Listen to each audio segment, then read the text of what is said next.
Heredity spherocytosis means heredity means कि ये आपको आपकी जीन से ट्रांसफर हुआ है, ठीक है, इसलिए इसको हेरिडिटी कहते हैं। Spherocytosis like cytosis mean cells, और ये जो स्फीरो मींस स्फीयर शेप, ठीक है। अब नॉर्मल जो आरबीसीज होते हैं उनकी जो शेप है वो एस शेप हो जाती है, ठीक है, स्फीयर शेप जिसको कहते हैं, और ये भी एक नॉर्मेलिटी काज करता है, ठीक है। अब जो हेरिडिटी स्पिरोसाइटोसिस है ये ऑटोसोमल रिसेसिव भी है और ऑटोसोमल डोमिनेंट भी है, ठीक है। समटाइम्स ये जो है मींस के डोमिनेंट भी हो जाती है जीन्स में, जीन्स के थ्रू जब ये नेक्स्ट जनरेशन में जाती है तो समटाइम्स ये अपेयर होती है मतलब as a dominant factor. Sometimes ये हेरिडिटी होने के बावजूद नहीं होती, इट मीन्स कि वो रिसेसिव हो गई है, वो जीन्स की जो इन्फॉर्मेशन है वो रिसेसिव होगी, लाइक अपेयर नहीं हुई। मैं आपको एक एग्जांपल देती हूँ। फॉर एग्जाम्पल पेरेंट्स जो हैं उनका दोनों का कलर जो है वो टैन है, ठीक है, वो इतने फेयर नहीं है, बट उनके जो बच्चे हैं, ठीक है, उनकी जो नेक्स्ट जनरेशन है वो काफी फेयर है, ठीक है। इट मीन्स कि उनकी जो उनका ये जो टैन था वो रिसेसिव हो गया नेक्स्ट जनरेशन में, ठीक है, मतलब वो डोमिनेंट नहीं हुआ, सही है। बिल्कुल ऐसे ही है, समटाइम्स ये होती है रिसेसिव हो जाती है, समटाइम्स ये डोमिनेंट हो जाती है, ठीक है। अच्छा, ये ऐसी डिसऑर्डर है, ठीक है, जिसमें मेटाबॉलिक डिफेक्ट होता है आरबीसीज की मेम्ब्रेन के अंदर, ठीक है। जो आरबीसीज की मेम्ब्रेन होती हैं सिलेबस में बहुत सिंपल है, बट इसका जो कॉन्सेप्ट है मैं आपको थोड़ा सा क्लियर करवा दूंगी, ठीक है। बेटा ये जो कॉजेज है ना हेरिडिटी स्पिरोसाइटोसिस की, वो मल्टीपल कॉजेज हो सकती हैं, ठीक है, वैरायटी, ठीक है। बट ये जो मेनली होता है ना प्राइमरी प्राइमरी कॉज जो होती है ना वो मॉलिक्यूलर डिफेक्ट आ जाता है जब जीन्स के अंदर, ठीक है। मॉलिक्यूलर डिफेक्ट जब जीन्स के अंदर आ जाता है तो कोड होता है ना आरबीसीज के लिए, ठीक है, प्रोटीन्स का, और जो प्रोटीन्स की मेम्ब्रेन उनके लिए जो कोड होता है वो क्या होता है कि मतलब ये आपकी जो आरबीसीज की नॉर्मल शेप है ना आरबीसीज की, ठीक है, उसको देखिए एक नॉर्मल जीन्स के ऊपर कोड आया, ठीक है, उसका ये था कि आरबीसीज की जो शेप है वो नॉर्मल है, ठीक है। जो नॉर्मली जो होती है बेटा वो बायो कनकेव डिस्क होती है, ठीक है, बायो कनकेव डिस्क शेप में होते हैं, जबकि जब जीन्स के साथ ये जो कोड आया है इस इंफॉर्मेशन के लिए जिसने इसको मेंटेन रखना है, ठीक है, उसमें डिफेक्ट आ गया है, ठीक है। जब आपकी जीन्स के कोड में डिफेक्ट आ गया है इट मीन्स कि जो इंफॉर्मेशन राइट थी, ठीक है, वो रॉन्ग होगी, और जो शेप नॉर्मल बायोकनकेव बननी थी आरबीसीज की वो क्या होगी, अल्टर होगी, ठीक है। जब वो चेंज हुई किसी वैरायटी ऑफ डिफेक्ट्स की वजह या किसी भी प्रॉब्लम की वजह से तो वो क्या होगी, वो सफेद शेप में आ गए, ठीक है, जिसकी वजह जिस इसको कहते हैं सफेरोसाइटोसिस। अच्छा, उसकी वजह से दो जो प्रॉब्लम्स होते हैं वो ये होता है कि जो परमिबिलिटी है सबसे पहले जो है ना वो है कि जो सरफेस एरिया है ना मेम्ब्रेन का, ठीक है, उसकी डेफिशिएंसी हो जाती है, मतलब वो कम होना शुरू हो जाता है, ठीक है। अब एक और भी प्रॉब्लम आ जाता है, वो ये होता है कि जो स्प्लीन होती है ना स्प्लीन, ठीक है, वो टारगेट करती है एबनॉर्मल शेप जो आरबीसीज होते हैं, ठीक है, उनको फिल करने के लिए, ठीक है। अब जब सिर में आते हैं ना आरबीसी शेप में तो जो स्प्लीन होती है वो टारगेट करती है जब आरबीसीज को, ठीक है, मतलब आरबीसी के जो नॉर्मल लाइफ स्पैन जब खत्म हुआ तो उसने उसको टारगेट किया कि इसको खत्म कर, बट जब स्फेरोसाइटोसिस का प्रॉब्लम आता है ना तो वो इनको भी डिस्ट्रॉय कर देती है, ठीक है।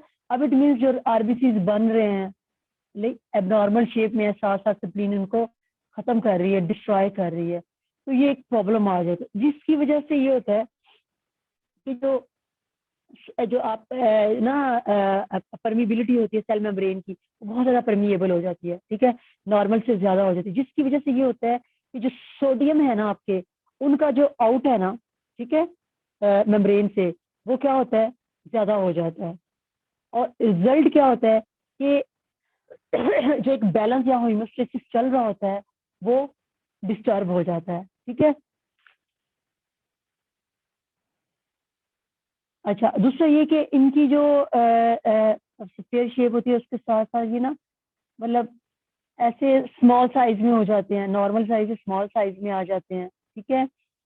अच्छा, और इनकी जो परमेबिलिटी जब बढ़ती है तो उनको टारगेट करना, उनको रप्चर करना बहुत आसान हो जाता है। मतलब इस तरह ये एक नॉर्मल जो आपकी सेल मेम्ब्रेन है आरबीसी वो डिस्टर्ब हो जाती है, ठीक है। सिंपल सी इसमें यही बातें हैं कि जो एक तो हेरिडिटरी है, ठीक है, समटाइम रिसेसिव भी हो जाता है, डोमिनेंट भी हो जाता है, ठीक है। दूसरा ये कि ये हेरिडिटरी भी होता इसलिए होता है कि क्योंकि जब इंफॉर्मेशन जो होती है वो एक जनरेशन से नई जनरेशन में जाए तो जो आरबीसी की शेप होती है वो अल्टर हो जाती है, ठीक है। वो बायोकनकेव डिस्क के बजाय स्फीयर शेप में आ जाती है, जिसकी वजह से प्रॉब्लम हो जाता है। दूसरा ये कि इसके अंदर एक और भी प्रॉब्लम होता है, आर्टरी जो है वो कैपिलरीज में चेंज होती हैं, ठीक है। मतलब फर्दर जाके जब उनकी वो प्रोजेक्शन बनती हैं तो वो भी इनका साइकिल डिस्टर्ब हो जाता है। मतलब उससे भी वो कम, मतलब उसमें डिवाइड जाके फर्दर नहीं होती, ठीक है। ये प्रॉब्लम भी हो जाता है। इसके अलावा जो है जो क्लिनिकल फीचर्स हैं, ठीक है, उसमें ये है कि एनीमिया हो जाता है, ठीक है। जो मतलब ऑन एंड ऑफ जो है अटैक्स होते हैं जॉन्डिस के, ठीक है। और इसके अलावा गॉल स्टोन जो हैं वो बन जाते हैं, ठीक है, अल्सर हो जाता है, ठीक है। इसके जो ट्रीटमेंट है हेरिडिटरी स्क्लेरोसाइटोसिस का, उसमें folic acid 5 mg per day है, ठीक है। ब्लड ट्रांसफ्यूजन है कि मतलब ये प्रॉब्लम है एक जो ह्यूमन बीइंग है उसकी जो आरबीसीज हैं मतलब वो ही नॉर्मल नहीं है, अब नॉर्मल है। तो अगर उसका ट्रीटमेंट जो है वो फॉलिक एसिड से कवर नहीं हो रहा तो दूसरा जो दूसरा ऑप्शन है उसकी तरफ जाएंगे, ब्लड ट्रांसफ्यूजन होगी, ब्लड उसको लगाएंगे, ठीक है। इससे भी अगर ट्रीटमेंट नहीं चल रहा, मतलब इससे भी प्रॉपर रिकवरी नहीं हुई, ठीक है, तो स्प्लेनेक्टोमी करवाई जाएगी, ठीक है। स्प्लेनेक्टोमी होती है सर्जिकल रिमूवर ऑफ स्प्लीन, ठीक है, उसको रिमूव कर देते हैं। ये था हेरिडिटरी स्क्लेरोसाइटोसिस। तो उसके बाद था हमारा नेक्स्ट टॉपिक था वाइट ब्लड सेल्स। ये जो बॉडी का प्रोटेक्टिव सिस्टम है, ठीक है। Classification of white blood cells, जो क्लासिफिकेशन है वाइट ब्लड सेल्स की वो मेजर 2 ग्रुप्स में है, ठीक है। फर्स्ट है ग्रेनुलर ल्यूकोसाइट्स, जिनको ग्रेनिलो ग्रेनिलोसाइट्स भी कहते हैं, ठीक है। एक ग्रेनिलोसाइट्स ल्यूकोसाइट्स हैं जिनको ए ग्रेनिल भी कहते हैं। सबसे पहले हटेंगे ग्रेनुलर ल्यूकोसाइट्स। अच्छा, ये जो है इनकी जो फॉर्मेशन होती है, जो इनके बनने का प्रोसेस है वो बोन मैरो के अंदर होता है, ठीक है। और इनके साइटोप्लाज्म के अंदर ग्रैनुल्स भी होते हैं, ठीक है, न्यूक्लियाई भी होता है। अच्छा, उसके बाद जो है वो जो ग्रेनुलर ल्यूकोसाइट्स हैं उनको फर्दर 3 जो है उसमें डिवाइड किया गया है सेल्स में, पोलीमॉर्फोन्यूक्लियर न्यूट्रोफिल्स, इयोसिनोफिल्स और बेसोफिल्स। अब इनकी जो रेशियो है वो है जो न्यूट्रोफिल्स हैं वो 62% है, ठीक है। इयोसिनोफिल्स हैं 2.3% है, और जो बेसोफिल्स हैं वो 0.4% है। नेक्स्ट ए ग्रेनुलर ल्यूकोसाइट्स, ये जो है वो सेकंड ग्रुप ऑफ ल्यूकोसाइट्स है, ठीक है। मतलब सेकंड नंबर पे आता है। They develop from the lymphoid tissues, मतलब ये लिम्फोइड टिश्यूज से बनते हैं, ठीक है। इनका जो ग्रेन्यूल्स है साइटोप्लाज्म के अंदर वो नहीं होते, ठीक है। इनको फर्दर जो है उनकी जो रेशियो बताइए उसके अंदर जो ए ग्रेनुलर ल्यूकोसाइट्स हैं उसके अंदर लिम्फोसाइट्स आते हैं, मोनोसाइट्स आते हैं।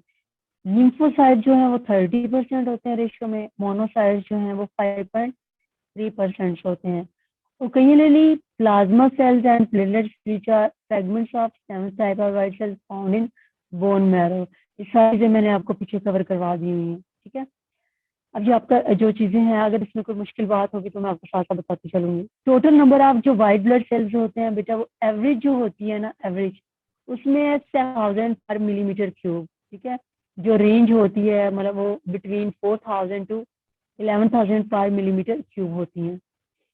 अच्छा, अब जो हर सेल है उसकी normally value white blood cells में कितनी है, ठीक है।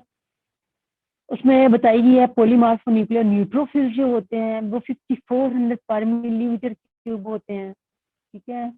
पॉलीमॉर्फोन्यूक्लियर जो इयोसिनोफिल्स हैं वो 275 पर मिलीमीटर क्यूब हैं, ठीक है। बेसोफिल्स 35 पर मिलीमीटर क्यूब हैं। लिम्फोसाइट्स 2750 पर मिलीमीटर क्यूब हैं, ठीक है। नेक्स्ट है मोनोसाइट्स 450 पर मिलीमीटर क्यूब। अगर हम बात करें केमिकल नेचर की वाइट ब्लड सेल्स के, ठीक है, तो इसके अंदर जो न्यूक्लियो प्रोटीन्स होती है ना वो बहुत अबंडेंटली मतलब प्रेजेंट होती हैं, ठीक है। काफी ज्यादा न्यूक्लियो प्रोटीन्स होती हैं, ठीक है। इसके अलावा जो है ग्लाइकोजन भी होते हैं, क्लोराइड भी होता है और लिपिड्स का भी पोर्शन होता है। अब वाइट ब्लड सेल्स का लाइफ स्पैन जो है उसमें ग्रेनुलोसाइट्स का जो 4 to 8 आवर्स होता है, ठीक है। इनकी ब्लड में और जो टिश्यूज में है वो मतलब डिफरेंट है। 4 to 8 आवर्स सर्कुलेटिंग ब्लड में है, जबकि 4 to 5 डेज जो है वो टिश्यूज में है। मोनोसाइट्स जो है उनका 10 to 12 आवर्स होते हैं, ठीक है, ब्लड में, ठीक है। और जो टिश्यूज में है ना वो मंथ्स भी होते हैं और समटाइम्स अप टू ईयर्स भी होते हैं, सालों तक भी होते हैं। लिम्फोसाइट्स जो होते हैं वो मंथ्स और ईयर्स, ठीक है। मतलब लिम्फोसाइट्स का बॉडी पे डिपेंड करता है कि मतलब उनको कब तक इसकी रिक्वायरमेंट है। अब जो वाइट ब्लड सेल्स हैं उनकी जो प्रोडक्शन है वो कहाँ पे होती है? फीटस के अंदर जो होते हैं ना बेटा, फीटस के अंदर जो वाइट ब्लड सेल्स होते हैं मीजोडर्म के अंदर होते हैं, ठीक है। यॉर्क जो सैक होती है उसके अंदर मीजोडर्म में होते हैं। और आफ्टर बर्थ जो होता है वो बोन मैरो में होते हैं, ठीक है। उसके बाद है lymph tissue, lymphocytes and plasma cells and produced mainly in various lymphogen organs in the lymph nodes, thymus, spleen and tonsils. उसके बाद है व्हाइट ब्लड सेल्स। तो ये मैंने आपको सारी चीजें बहुत डिटेल में जो पहले लेक्चर डिलीवर किया था व्हाइट ब्लड सेल्स उसमें आपको कवर करवा दी थी, इसलिए मेरा नहीं ख्याल कि आपको मुश्किल बात है, चीजें मैंने आपके सिलेबस में कवर करवाई। उसके बाद फंक्शंस हमने बहुत डिटेल में पढ़े हैं। फेगोसाइटोसिस का प्रोसेस होता है व्हाइट ब्लड सेल्स में, ठीक है, जिसके अंदर न्यूट्रोफिल्स और मैक्रोफेजेस जो होती हैं वो इनगल्फ करती हैं और डिस्ट्रॉय करती हैं बैक्टीरिया को, किसी भी फॉरेन पार्टिकल को, ठीक है। वायरसेस भी हो सकते हैं या भी हो सकते हैं, वट एवर, मतलब फॉरेन पार्टिकल कोई भी होगा तो न्यूट्रोफिल्स जो होते हैं, ठीक है, और मैक्रोफेजेस होती हैं, सारे ये मिलके कैप्चर करते हैं उसको, न्यूट्रल करते हैं, एनगल्फ करते हैं, ठीक है, और डिस्ट्रॉय करते हैं बैक्टीरिया वायरसेस को, ठीक है। अब ये जो है ना मोनोसाइट्स और जो न्यूट्रोफिल्स हैं ये मिलकर फेगोसाइटोसिस का प्रोसेस करवाते हैं। उसके बाद एंटीबॉडी फॉर्मेशन होती है, ठीक है। मैंने आपको बताया था कि सब यूनिट्स होते हैं ग्लोबुलिन के, ठीक है, मतलब बीटा भी होता है और गैमा भी होता है, सही है। तो ये एंटीबॉडी का प्रोसेस भी होता है, ठीक है। ये जो गैमा ग्लोबुलिन होती है, ठीक है, उससे एसोसिएटेड होते हैं। मतलब ये एंटीबॉडी जो आपका डिफेंसिव सिस्टम का, ये भी मैंने आपको बताया था, ठीक है। उसके बाद फिब्रोब्लास्ट फॉर्मेशन होती है, मतलब मतलब ये फिब्रो इन्फ्लेमेशन हो जाए किसी किस्म की, ठीक है, मतलब कोई इंजरी हो गई है तो रिपेयरिंग में, मतलब आपके जो वाइट ब्लड सेल्स होते हैं वो किसी भी इंजर्ड एरिया को हील करने में हेल्प करते हैं। उसके बाद है सिक्रीशन ऑफ हेपारिन, ठीक है। अब जो हेपारिन है ये ना मतलब क्लॉटिंग का जो फैक्टर है उसको खत्म करता है, मतलब वो क्लॉटिंग होने से बचाता है, ठीक है। इसका एक ये भी फंक्शन था। बेजोफिल्स जो होते हैं वो मोस्टली जो है वो हेपारिन सिक्रेट करते हैं।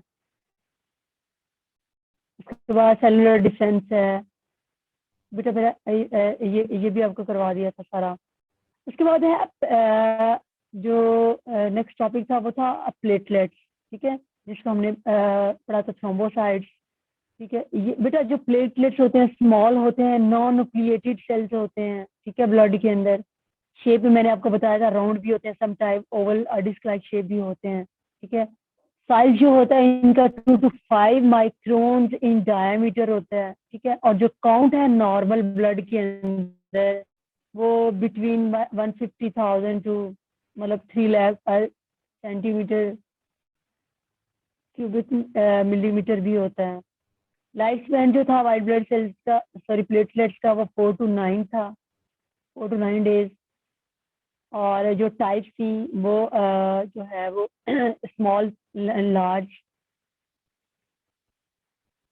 फंक्शंस हम लोगों ने सारे डिटेल से पढ़ लिए थे। मैंने आपको बताया हीमोस्टेसिस जो है वो प्लेटलेट्स के थ्रू होती है, ठीक है।